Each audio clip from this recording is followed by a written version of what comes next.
আউযু বিল্লাহি মিনাশ শাইতানির রাজিম। বিসমিল্লাহির রহমানির রহিম। ইশার নামাজের পর আমরা দুনিয়াবি ব্যস্ত জীবন থেকে একটু সময় বার করে দিনের দাওয়াতের কাজে আল্লাহ আমাদের যে এক জায়গায় বসিয়েছে তার জন্য আমরা আল্লাহর কাছে প্রথমে শুকরিয়া আদায় করি, বলি সবাই আলহামদুলিল্লাহ। আজকের যে টপিক নিয়ে আমি আলোচনা করব খুবই গুরুত্বপূর্ণ একটা টপিক, যেটা হয়তো সবাই কম বেশি জানে, কিন্তু মানে আধুরা জানে, অসম্পূর্ণ জানে বা তেমন ভাবে জানে না। অথচ এইটার সঙ্গে আমাদের পবিত্রতার সম্পর্ক রয়েছে, মানে পাক পবিত্রতা। অথচ এইটা সম্বন্ধে অনেকে অজানা বা তেমন ভাবে জানি না যে কিভাবে পবিত্রতা অর্জন করতে হয়, কেন এই পবিত্রতার মাধ্যমে আমরা আমাদের ইবাদত জড়িত, কেন অপবিত্র অবস্থায় কোনো আমাদের ইবাদত আল্লাহর দরবারে কবুল হবে না যদি সেটা পবিত্রতার মধ্যে না হয়। মানে পবিত্র অর্জন না আমরা যদি করি, তাহলে কিন্তু আমাদের কোনো আমলি বা ইবাদত বান্দেগি যা আমরা করি না কেন সেটা আল্লাহর দরবারে কবুল হবে না। তো পবিত্রতা খুব একটা গুরুত্বপূর্ণ। আল্লাহ রব্বুল ইজ্জাত তিনি মহান এবং তিনি পাক, এবং তার ইবাদত বান্দেগিও আমাদের পাক এবং পবিত্রতা অবস্থায় করতে হবে। এবং সেই পাক পবিত্রতা অর্জন কি কি কারণে করতে হয় বা সেই পাক পবিত্রতা কি সেটা আমার জানতে হবে। যেমন আমরা জানি যে ফরজ গোসল। এখন এই ফরজ গোসল বিষয়টা প্রায় সবাই কম বেশি মুসলমান আমাদের ভাই বোনেরা জানে যে ফরজ গোসল করতে হয়, এবং কোন কোন কারণে হয় হয়তো দুই একটা কারণ জানে, কিন্তু অধিকাংশ অনেকেই সব কারণটা জানে না। সবাই জানে যে অপবিত্রতা মানে ফরজ গোসল যখন হয় সেটা মানে আমরা জানি যে সাধারণভাবে আমাদের স্বামী স্ত্রী হাম বিস্তারি বা সহবাস বা মেলামেশা হলে তারপরেই এটা করা হয়, বা পুরুষ বা স্ত্রীদের যখন স্বপ্নদোষ হয় সেক্ষেত্রে আমরা জানি যে ফরজ গোসল হয়। কিন্তু এছাড়াও আরো কারণ আছে, সেগুলো কিন্তু সবাই কম বেশি জানে না। আর একটা সেটা হচ্ছে হায়েজ বা নিফাত অবস্থায়ও যখন হয় তখন এটাও সবাই জানে, কিন্তু আরো দু তিনটে কারণ আছে যেটার জন্য ফরজ গোসল অনিবার্য বা করতে হয়। তো যে সমস্ত কারণে ফরজ গোসল ফরজ হয়ে যায়, মানে আমি পবিত্রতা হারানোর পর যখন আমরা পবিত্র হই এটাকে বলা হয় ফরজ গোসল। মানে পবিত্রতা আনার জন্য, নিজেকে পবিত্র করার জন্য, পাক করার জন্য এই গোসল ফরজ গোসল অনিবার্য মুসলমানদের জন্য। সমস্ত মুমিন নরনারীর জন্য এটা ফরজ একদম। এটা না হলে কিন্তু আপনার কোনো ইবাদত বন্দেগী কবুল হবে না। তো যে সমস্ত কারণে পবিত্রতা অর্জন হয় বা যে সমস্ত কারণে ফরজ গোসল হয় তার কিছু কারণ কোরআন ও হাদিসের আলোকে আমি আলোচনা করব ইনশাআল্লাহ। প্রথম কারণ হচ্ছে জানাবাত। জানাবাত বলতে আমরা যারা আরবিতে এটা জানাবাত বলা হয়, আর বাংলায় আমরা বলি এটা অপবিত্রতা। অপবিত্রতা কি? এখানে প্রথম কারণ যেটা আছে সেটা হচ্ছে যৌন মিলন, অর্থাৎ স্বামী স্ত্রী সহবাস বা মেলামেশা করলে তখনই আমাদের জন্য এটা ফরজ গোসল হয়ে যায়, মানে গোসল করতেই হবে, তারপরে আমরা বাকি ইবাদতবন্দি করব। এ প্রসঙ্গে মিশকাত শরীফের 440 নম্বর হাদিস রয়েছে, আবু হুরায়রা রাদিয়াল্লাহু আনহু থেকে বর্ণিত। নবী সাল্লাল্লাহু আলাইহি সাল্লাম বলেছেন, যখন তোমাদের কেউ স্ত্রী লোকের চার শাখার দুহাত ও দুই পা মাঝখানে বসে সঙ্গমরত হয় তখন তার উপর গোসল ফরজ হয়ে যায়, যদিও বীর্যপাত না হয়। এখানে একটা পয়েন্ট, যে অন্য একটা হাদিসে আছে যে আগে বীর্যপাত না হলে ফরজ গোসল না করলেও এরকম একটা হাদিস পাওয়া যায়, কিন্তু সেটা মানসুখ হয়ে গেছে। এটা তার পরবর্তী হাদিসটা আমি নিয়ে এসেছি, কেন মানসুখ হাদিস আর বলার প্রয়োজন আমি বোধ করি না, কেন ওটা যখন রহিত হয়ে গেছে ওটাকে আর না বলাই ভালো। তারপরে এটা নবী সাল্লাল্লাহু আলাইহি সাল্লাম আবার হুকুম করেছেন যে যদি বীর্যপাত না হয় তো তারপরেও কিন্তু স্বামী স্ত্রী হামবিস্তারি করলে ফরজ হয়ে যাবে। এটা হচ্ছে জানাবাত প্রথম, এটা একটা কারণ। দুটো হচ্ছে স্বপ্নদোষ, যেটাকে আমরা নাইট ফল বলি, মানে ঘুমিয়ে অবস্থায় যখন আমরা মানে আমাদের নাইট ফল হয় বা আমাদের স্বপ্নদোষ হয়, যার কারণে আমাদের পুরুষদের বীর্য নির্গত হয় এবং স্ত্রীদেরও। এ প্রসঙ্গে নবী সাল্লাল্লাহু আলাইহি সাল্লাম স্ত্রী জিজ্ঞাসা করেছিলেন যে ইয়াসুল্লাহ, স্ত্রীদেরও কি স্বপ্নদোষ হয়? নবী সাল্লাল্লাহু আলাইহি ওয়াসাল্লাম উত্তর বলতে, যদি স্ত্রীদের স্বপ্নদোষ না হয় তাহলে তাদের সন্তানরা তাদের আকৃতিতে কেন হয়? তো এর থেকে প্রমাণ পাওয়া গেল যে স্ত্রীদেরও স্বপ্নদোষ হয়। তাহলে উভয়ের ক্ষেত্রে সেটা স্ত্রী হোক বা পুরুষ হোক, যখন ঘুমন্ত অবস্থায় যখন সে যখন জেগে উঠবে এবং তার যদি কাপড়ে বা কোনো কিছু যেরকম কিছু লেগে থাকে বা সেদিন ফিল করে এটা যে আমার এরকম স্বপ্নদোষ হয়েছে, তার জন্য কিন্তু ঘুম থেকে ওঠার পরেই তাকে ফরজ গোসল করে নিতে হবে। যদি নামাজ তার মানে পড়া বা ইবাদত যদি করার থাকে, যদি কোনো ইম্পর্টেন্ট কাজ থাকে দুনিয়াবি সে করতে পারে, তখনের জন্য সে করাটা উত্তম। যদি কোনো এমার্জেন্সি তার কোনো কাজ থাকে সে গোসল পরে করলেও হবে, কিন্তু করাটা অতি উত্তম সঙ্গে সঙ্গে করাটা। কারণ এই প্রসঙ্গের হাদিস আবু হুরায়রা রাদিয়াল্লাহু আনহু, উনি একদিন নবী সাল্লাল্লাহু আলাইহি সাল্লামের সঙ্গে যাচ্ছিলেন, হঠাৎ ওনার মনে পড়ে গেল যে আমি তো জুনুবি অবস্থায় রয়েছি, মানে অপবিত্র অবস্থায়। তো উনি কি করলেন, রিটার্ন গিয়ে উনি গোসল করে এলেন। নবী সাল্লাল্লাহু আলাইহি সাল্লাম বললেন, হ্যাঁ আবু হুরায়রা, আপনি কোথায় গিয়েছিলে তুমি, যে আমি আমার সঙ্গে আসছিল আবার তুমি চলে গেলে? বলে আসলে আমি নাপাক অবস্থায় ছিলাম তাই গোসল করে। তো নবী সাল্লাল্লাহু আলাইহি ওয়াসাল্লাম ওখানে বললেন যে মুমিন কোনদিন নাপাক হয় না। তাহলে এতেই প্রমাণ করে গেল আমাদের জন্য ফরজ গোসল শুধুমাত্র আমাদের যখন আল্লাহর জন্য ইবাদত বান্দেগি, সেটা কোরআন আমার তেলাওয়াত হোক, নামাজ হোক, আরো যে সমস্ত আমরা যে আল্লাহর ইবাদত বান্দি করব, সেক্ষেত্রে আমাদের কিন্তু ফরজ গোসল একদম অনিবার্য। সেটা স্বপ্নদোষ হলে, আর যেটা আগে বললাম যে স্বামী স্ত্রীর মিলনেও মানে করতেই হবে অতি অবশ্যই। আর একটা 3 নম্বরে যেটা আছে সেটা হচ্ছে হায়েজ। হায়েজ অর্থাৎ পিরিয়ড, যেটা মহিলাদের প্রতি মাসে মাসে হয়। এটা এত ক্লিয়ার করে বলার দরকার নেই, সব সব মহিলারা জানে এবং সব পুরুষরা যারা জানে, যেটাকে আমরা বাংলায় যেটাকে মাসিক বলি। আর নিফাস, নিফাস কথার অর্থ হলো যে সন্তান, মানে নারী যখন সন্তান জন্ম দেবে, জন্ম দেওয়ার পর যে তাদের গোপন অঙ্গ থেকে যে রক্ত নির্গিত হয়, যতদিন পর্যন্ত নির্গিত হয় ততদিন তার জন্য ফরজ গোসল করতে হবে না, তারা ওইভাবেই থাকবে, কেন অপবিত্র অবস্থায় তারা রয়েছে। যখনই সেটা বন্ধ হয়ে যাবে, নির্দিষ্ট মেয়াদ একটা আছে, সেই নির্দিষ্ট মেয়াদে যখন বন্ধ হবে তারপরেই কিন্তু তার জন্য উভয় পক্ষে, যেটা মাসিকের ক্ষেত্রে হোক আর নিফাসের ক্ষেত্রে হোক, তাদের জন্য কিন্তু গোসল ফরজ হয়ে যাবে, গোসল করতেই হবে। তারপরে তারা নামাজ, রোজা বা আরো আল্লাহর ইবাদত বান্দিকে তারা অত হতে পারে, কিন্তু যতদিন না তাদের এটা হচ্ছে পিরিয়ড বা নিফাস, ততদিন কিন্তু তারা কোনো রকম ইবাদত বান্দি করতে পারবে না। তবে জিকির আজকার করতে পারে এই প্রসঙ্গে, আচ্ছা আল্লাহ জিকির করা যাবে, কিন্তু নামাজ বা কোরআন তেলাওয়াত ওইভাবে করা যাবে না। এই প্রসঙ্গে বুখারী 314 নম্বর হাদিসে বর্ণিত হয়েছে, আয়েশা রাদিয়াল্লাহু তাআলা বলেন নবী সাল্লাল্লাহু আলাইহি ওয়াসাল্লাম তাকে বলেছেন, ঋতুস্রাব অর্থাৎ মাসিক শেষ হলে গোসল করো এবং নামাজ আদায় করো। তার মানে এখানে বোঝা গেল কি, যতদিন ঋতুস্রাব হচ্ছে বা পিরিয়ড চলছে বা নিফাস চলছে, ততদিন কিন্তু কোনো নামাজ আমরা আদায় করতে পারবো না, স্ত্রীদের ক্ষেত্রে এটা। আর একটা পয়েন্ট 4 নম্বর, সেটা হচ্ছে মৃত মুসলিম ব্যক্তির জন্য গোসল।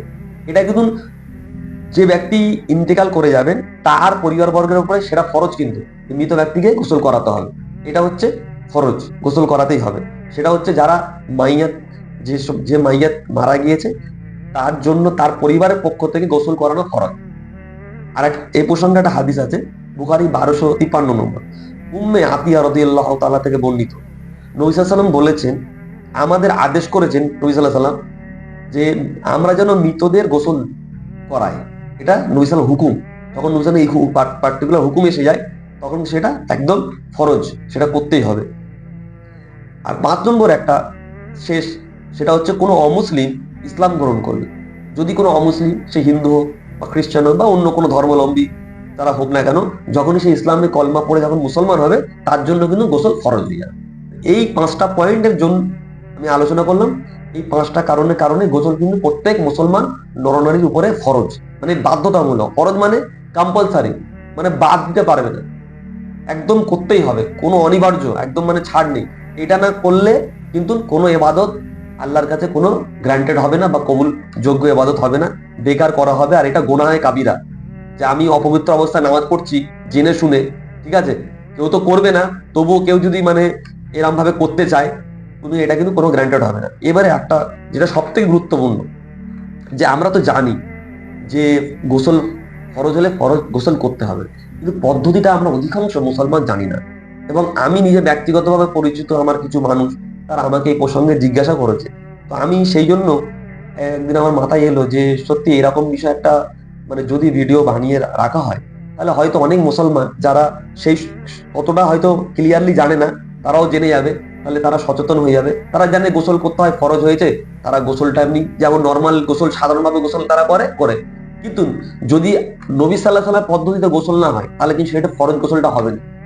আমি যত সারাদিন যদি আমি ট্যাঙ্ক খালিও করে দিই আর পুকুরে পুকুরে ডুবকিও লাগাই, নদীতেও ডুবকি লাগাই বা ডুব মেরে যতই গা দিন, যদি নবী সাল্লাল্লাহু আলাইহি ওয়াসাল্লাম তরিকায় যদি সেই গোসলটা হয়, তাহলে কিন্তু সেই তরিকায় গোসল না হওয়ার জন্য সেটা কিন্তু ফরজ গোসল হবে না, শুধুমাত্র তার গা গোসলটাই শুধু হবে, মানে শুধুমাত্র স্নান করার মতো, কিন্তু এটা ফরজ গোসল তার আদায় হবে না।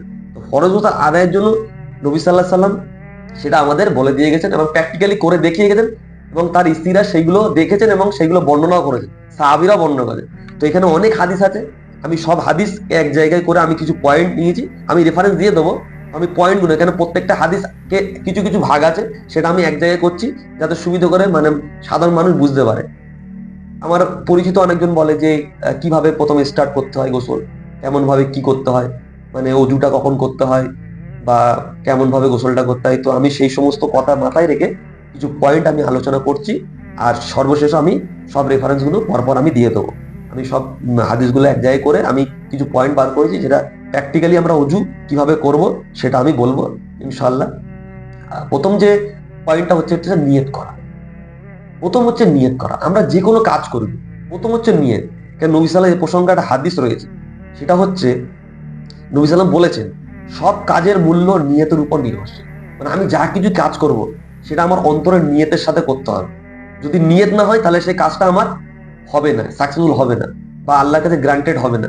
আমরা যদি নামাজ পড়ি বা যে কোনো দান সৎকার খরিয়াত যা করি না কেন, যদি সেটা অন্তরের সাথে আমরা নিয়ত না করি, তাহলে সে কিন্তু আমরা সেইটা আল্লাহর দরবারে গ্রান্টেড হবে না। যদি আমরা নামাজ পড়তে যাই বা কোনো কিছু ভালো কোনো কাজ যেটা করি, সেটা অন্তরেও নিয়তটা করলেই হবে যে আমি কাজটা করছি, এতটুকু নিয়ত। নিয়ত মানে তো অন্তরে, মুখে বলতে হবে না যে আমি এই মানে যদি আমি ফজরের সময় নামাজ পড়তে উজু করছি, উজু করার পর যখন আমি মসজিদে গেছি, এটা আমার নিয়ত হয়ে গেল যে আমি ফজরের জন্য উদ্দেশ্যই যাচ্ছি। এখানে আর আমি গিয়ে সেখানে গিয়ে আর নতুন করে মুখে কোনো উচ্চারণ কিছু করতে হবে না। এটা নবী সাল্লাল্লাহু আলাইহি সাল্লামের তালিমাত না। নবী সাল্লাল্লাহু আলাইহি সাল্লাম বলেছে অন্তরে নিয়ত রাখলেই হবে, মন থেকে, সেটা মুখে না বললেও চলে। তো নিয়ত হচ্ছে প্রথম ফার্স্ট। তো নিয়তটা কিরকম হবে? নিয়তটা ওই রকম, যখন আমি গোসল করতে আমার মনে এটা আনতে হবে যে আমি পবিত্রতা অর্জনের জন্য নিয়ত করলাম, আল্লাহকে স্মরণ করে। যখন এটা আমার নিয়ত হয়ে গেল, এটা আমার নিয়ত হয়ে গেল। প্রথম নিয়ত কি করে? গোসল শুরু করার আগে মনে মনে নিয়ত করতে হবে যে আমি আল্লাহ পবিত্র অর্জনের জন্য গোসল করছি, এতটুকু নিয়ত করলেই হবে, মুখে না বললেও হবে। কোরআনে এই নির্দেশনার বিষয় আছে। আর যদি আল্লাহ বলছেন, আর যদি তোমরা অপবিত্র অবস্থায় থাকো তবে পবিত্র অর্জন করো। এটা সূরা মায়েদার 6 নম্বর আয়াতে বর্ণিত হয়েছে। আয়াতটা অনেক বড়, আমি জাস্ট ওই পোর্শনটা আমি নিয়েছি। আরো ডিটেলস আছে, আপনারা দেখে নিতে পারেন। তারপরে বুখারী এই মিশকাত শরীফের 281 নম্বর একটা হাদিস আমি বলছি। আবু মালিক আল আশআরী রাদিয়াল্লাহু তাআলা আনহু বর্ণিত, তিনি বলেন নবী সাল্লাল্লাহু আলাইহি সাল্লাম বলেছেন পাক পবিত্রতা হলো ঈমানের অর্ধেক।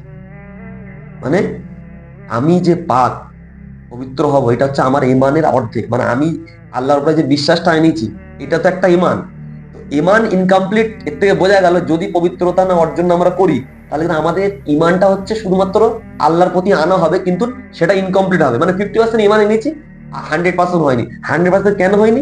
যেহেতু অর্ধেক নবী সাল্লাল্লাহু আলাইহি সাল্লাম বলে দিয়েছে যে আমাকে পাক হতে হবে, তবে আমি 100% ঈমানদার। তো এটা অনেক বড় একটা আমাদের দলিল, এবং নবী সাল্লাল্লাহু আলাইহি সাল্লামের এটা মানে বাণী, এটা তো অস্বীকার করা যাবে না। এরপরে 2 নম্বর পয়েন্ট হচ্ছে যে যখন আমরা বাথরুমে যখন যাব, নিয়ত করেই যাব। 2 নম্বর পয়েন্ট হচ্ছে বাথরুমে যখন ঢুকবো তার আগে বিসমিল্লাহ। কেন বাথরুমের ভিতরে যখন আমরা এখন অ্যাটাচ বাথরুমে বাস করি, এখানে বিভিন্ন ওলেমায়ে কেরামদের এখানে অনেক ফতোয়া আছে, আপনারা শুনতে পারেন। তো আমার যেটা খুব মানে নিজের অ্যাপ্রুভাল মনে হলো যে বিসমিল্লাহ বলাটা বাথরুমে ঢুকে বলার থেকে বাথরুমে ঢোকার আগে বিসমিল্লাহ বলে আমরা যখন বাথরুমে দোয়া পড়ি, তো বিসমিল্লাহ পড়ে ওই দোয়াটা পরে ঢুকলাম, বিসমিল্লাহ বলে নিয়ত হয়ে গেল, মানে বিসমিল্লাহ বলা হয়ে গেল। তারপর আমরা গোসল সুন্নত তারিকায় আমরা শুরু করবো। নবী সাল্লাল্লাহু আলাইহি সাল্লাম বলেছেন যে কাজ বিসমিল্লাহ বলে শুরু করা হয় না, সেটা বরকতি। মানে নবী সাল্লাল্লাহু আলাইহি সাল্লাম কিন্তু সব কাজটাই প্রথম নেক কাজগুলো উনি বিসমিল্লাহ দ্বারাই শুরু করতেন, সমস্ত নেক কাজগুলো। তো তারপরে কি করতে হবে? বিসমিল্লাহ বলার পর 3 নম্বরে এটা করতে হবে যে আমরা প্রথমে দুটো এই হাতের কবজিটা 3 বার করে ধুয়ে নেবো, ভালো করে লোগড়ে ধুয়ে নিতে হবে। তারপরে ডান হাতে পানি নিয়ে বাম হাত দিয়ে লজ্জাস্থান, যেখানে মানে অপবিত্র জিনিস লেগে আছে, সেগুলোকে ভালো করে ধুয়ে পরিষ্কার করে নিতে হবে। এটা হচ্ছে প্রথম কাজ। মানে যখন আমি বিসমিল্লাহ বলবো, বিসমিল্লাহ বলার পর আমরা কবজিগুলো 3 বার ভালো করে ধুয়ে নেবো।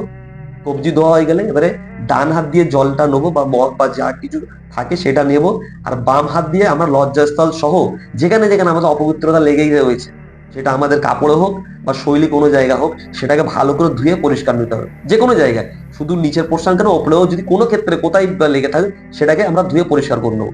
তারপরে কি করতে হবে, এরপরে আমাকে নিজের যে বাঁ হাতে যেটা আমার মানে আমি যে বাঁ হাত দিয়ে যেটা অপবিত্রতার জিনিসটা অপরিষ্কার যেটা ছিল সেটা পরিষ্কার করলাম, তো আমার এই বাঁ হাতটাকে আমি কোনো জায়গায় ভালো করে লোগড়ে ধরে নিতে হবে। আর না যদি সাবান তো এখন বর্তমানে আমাদের অ্যাভেলেবেল, তাহলে সাবানটা দিয়ে বাম হাতে যেখানে আমি যেটা দিয়ে আমি অপবিত্রতা যে সমস্ত নোংরাগুলো আমি পরিষ্কার করেছি সেইগুলো আমি পরিষ্কার করে নেবো, মানে সাবান দিয়ে ধুয়ে নেবো। তারপরে এরপরে 4 নম্বর কি করতে হবে, মাথার চুলটা এখানে হাদিস দুরকম আছে, নবী সাল্লাহ সাল্লাম হাত ভিজিয়ে নিয়ে মাথায় খিলাল করতো। আর একটা জায়গা আছে নবী সাল্লাহ সাল্লাম মানে মাথার চুলটা অল্প হালকা ভিজিয়ে নিয়ে আমরা কি করব, মানে আমাদের আঙ্গুলের যে আঙ্গুলগুলো নিয়ে আমরা চুলকে মাসাজ করব, মানে খিলাল করা যাকে বলে। খিলাল কেন করা হবে, নবী সাল্লাহ সাল্লাম বলেছে যে তোমরা চুলের গোড়া পর্যন্ত পানি পৌঁছে দাও, মানে চুলটা পুরো ভিজাতে হবে এবং ভিজিয়ে পুরো চুলের গোড়াগুলোকে আমাদের ভিজিয়ে দিতে হবে। এটা হচ্ছে 4 নম্বর পয়েন্ট। 5 নম্বর পয়েন্ট হচ্ছে এটা, যে এরপর যখন উজু করা হয়, মানে যখন ওইবারে তারপরে কি করতে হবে, যখন আমাদের খিলাল হয়ে গেল তারপর আমাদের উজু করতে হবে। উজু মানে যেরকম আমরা নর্মাল নামাজের জন্য যে উজুটা করি ওই উজুটা করে নিতে হবে। ভিজে মানে মাথা ভিজে গেল, খিলাল হয়ে গেল, তারপরে যেমন 3বার গড়গড়ি সহ কুল্লি করা, 3বার নাকে পানি দেওয়া, 3বার মুখমণ্ডলে পানি দেওয়া ভালো করে যেরকম আমরা করি, আর 3বার ডান কুনি পর্যন্ত ধোয়া, তারপরে 3বার বাঁ কুনি পর্যন্ত ধোয়া, ধুয়ে নিয়ে এবারে আমরা আমাদের আঙ্গুল সহ আমাদের কানগুলোকে ভালো করে মাসা করা। তারপরে আমাদের মাথা করতে হবে।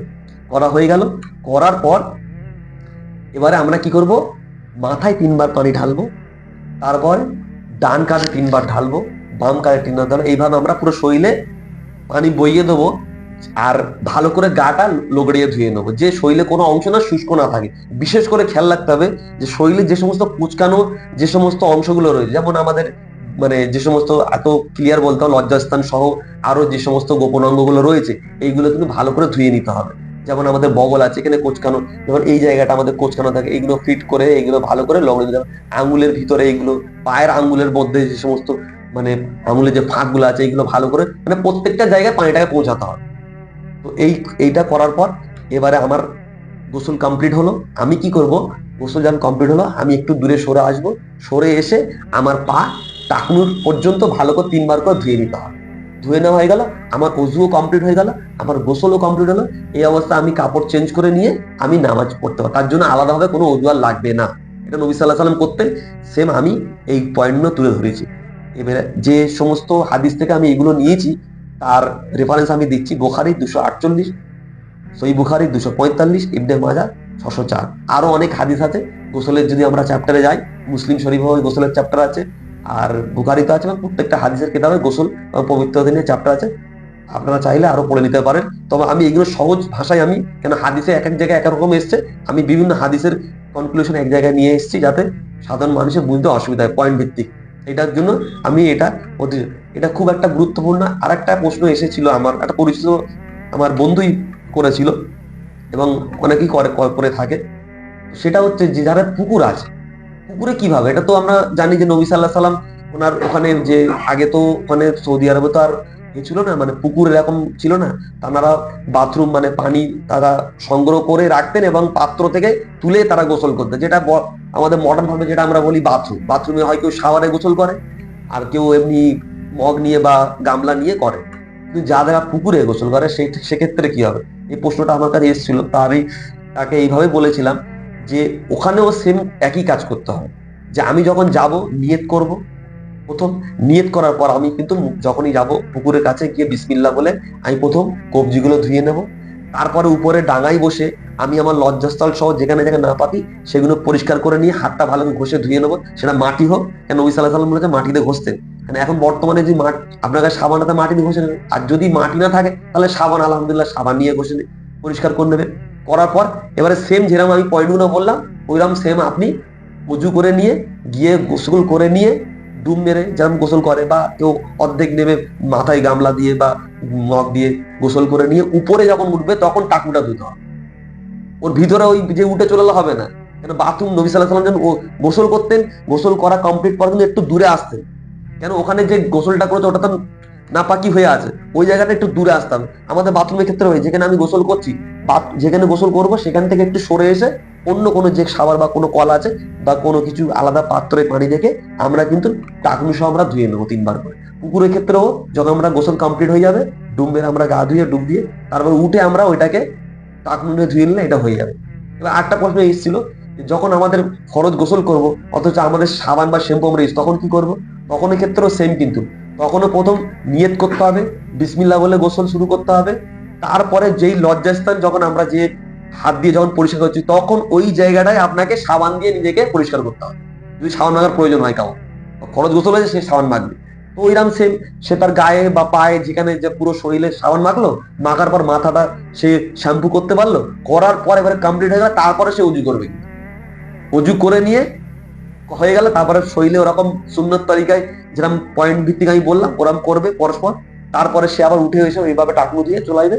এইভাবে গোসল কিন্তু পুরো কমপ্লিট। এবং এটা শুনে এই গোসল পদ্ধতিটা হলো নবী সাল্লাল্লাহু আলাইহি ওয়াসাল্লামের তরিকা। আর এইভাবে যদি আমরা করি তবেই ফরজ গোসল আপনার কবুল হবে বা ফরজ গোসল আপনার কমপ্লিট হবে। আর এই ফরজ গোসল কমপ্লিট হলে তবে আপনি পবিত্রতা অর্জন করতে পারবে নাপাকি থেকে। আর যদি এই তরিকাগুলো আপনি ফলো না করেন, আপনি যতই গোসল করে যান, যতই আপনি ট্যাঙ্ক শেষ করে দেন কেন, পুকুর কেন, সমুদ্র শেষ করে দেন, তবু আর পাক হবেন না। কারণ তরিকাটা নবী সাল্লাল্লাহু আলাইহি সাল্লামের হওয়া চাই। তরিকা যদি নবী সাল্লাল্লাহু আলাইহি সাল্লামের পদ্ধতিতে না হয় কিন্তু আপনার কিন্তু পবিত্র অর্জন হবে। আমার চোখে এমনি পড়ে যায় বা দেখি যে মানে অনেকে এরকম আছে যারা হয়তো তাদের আমি জানি তাদের হয়তো তারা বলে যে কোনো ক্ষেত্রে আমাকে বলে যে আমার ফরজ গোসল হয়েছে, অথচ তারা ফরজ গোসল করছে কিন্তু সই তরিকা করে। তারপরে এই সমস্ত জিনিসগুলো আমি জানতে পেরে আমি মনে করলাম যে সত্যি হয়তো অনেক মুসলমানরা এই বিষয়ে অনেক অবগত নয় বা ফরজ গোসলের পদ্ধতিটা জানে না। জানে ফরজ গোসল করতে হবে কি পদ্ধতি, এই পদ্ধতি ইনশাল্লাহ যারা দিন ফলো করি আমরা, ইনশাল্লাহ আমাদের গোসলটা মোকাম্মেল গোসল হবে এবং নবী সাল্লাল্লাহু তরিকা হবে। এবং এই গোসলটা যদি আমরা করতে পারি তবে আমরা পাক পবিত্র অর্জন করতে পারবো, যার দ্বারাই আমরা ইবাদত বান্দেগি আল্লাহ করতে পারবো। তো আজকের এই বিষয়টা আমি এই পর্যন্ত রাখলাম। ইনশাআল্লাহ আরো যদি এরকম কোনো গুরুত্বপূর্ণ টপিক থাকে তাহলে আমি করবো। একটা প্রশ্ন হচ্ছে, এখানে যে পুকুরে যে গা ধোয়া হয় এটাই আমরা বেশিরভাগ ছেলেদের দেখি, ছেলেদের কতটা আমরা জানি নামি থেকে হাঁটু প্যান্ট, অনেক জন হাফ প্যান্ট পরে থাকে বা দিকে কাদা মেরে চান করে, এটা কি ওপেনলি চলবে? না, এটা চলবে না। আর একটা প্রশ্ন আছে, ঠিক ওই এই ক্যাটাগরি যে ফরজ গোসল যখন ওপেন করবে, পুকুরে করা মানে তো ওপেন সবাই আসছে, তখন যখন লজ্জাস্থান ধোবে বা এইসব করবে তখন একটা পাবলিকলি একটা মানুষের ফোকাস চলে আসে না, এটা কি পুকুরে করাটা ঠিক হবে? পুকুরে করাটা ঠিক বলতে যদি সে সেইভাবে যদি কাপড় তার যে সতরটা সেইভাবে যদি সে ঢেকে রেখে করতে পারে তা আমার মনে হয় করা যেতে পারে। কেন পুরুষদের সতর তো ওই নাভি থেকে নিয়ে আর হাঁটুর নিচে পর্যন্ত মানে টাটুর উপর পর্যন্ত, ওই জায়গাটা যদি সে সেইভাবে এক্সপোজ না করে তাহলে হয়তো করতে পারে। তবে তাকে খেয়াল রাখতে হবে যাতে কোনোভাবে মানে সেটা মানুষের দৃষ্টিগোচর না হয়। এখন যদি কাউর মানে বাড়িতে হয়তো সে ব্যবস্থা নেই, সে তখন কি করবে? তার হয়তো বাথরুমের ব্যবস্থা নেই, তখন তো তাকে পুকুরে আসতে হবে। পুকুরে আসতে গেলে কিন্তু সেক্ষেত্রে যেহেতু মানে পুরুষদের সতর যেটা আছে সেটা কিন্তু ফলো করতে হবে। ওইভাবে যেটা কাঁচা মেরে বা হাফ প্যান্ট পরে কোনোভাবে এটা করা চলবে না, কোনোভাবে চলবে না। এটা কিন্তু মানে নবী সাল্লাল্লাহু আলাইহি সাল্লামের কথার ভাইলেশন করে দেওয়া কোনোভাবে। দেখেন নবী সাল্লাল্লাহু আলাইহি সাল্লাম সতর বলেছে মানে সতর আপনাকে ওপেন করা যাবে না, কোনোভাবে করা যাবে না। এটাকে খেয়াল রাখতে হবে। পুকুরে করলেও এই জিনিসটা রেস্ট্রিকশনের মধ্যে থাকবে। দরকার পড়ে মানে যদি সেরকম না হয় তাহলে কোন একটা মানে এক্সট্রা লুঙ্গি নিয়ে বা কোনো গামছাটা নিয়ে একটা পর্দা মতো করে মানে সেইভাবে সে মানে সতরের যে মধ্যে যে লজ্জাস্থলগুলো আছে সে পরিষ্কার করতে পারে। খেয়াল রাখতে হবে যাতে না এটা ভায়োলেশন না হয়ে যায়।